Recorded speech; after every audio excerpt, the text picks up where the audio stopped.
Saan nga ba napupunta ang construction budget natin? Hi, Markitect JM. Kapag pinag-uusapan ng construction budget, madalas nakakalito ito.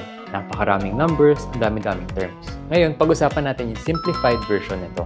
Normally kasi ang ginagamit dito is yung 16 divisions ng master format. Pero ngayon, gamitin lang natin itong 5. Yung una is general requirements. Nandito yung mobilization natin. Nandito rin yung mga permitting requirements natin. Pangalawa, meron tayong site and superstructure. Nandito yung pundasyon natin, yung slab, beams, and columns. Pangatlo, meron tayong utilities. Mga plumbing pipes natin. Nandito yung electrical requirements. Pang-apat, ang finishes naman ay yung tiles natin, yung floorboards, and yung mga pintura na ginagamit natin. Pang-lima, ito yung doors and windows. So in terms of dagdag bawas, ang pinakamadalas na dinadagdagan or binabawasan ay yung finishes or yung doors and windows.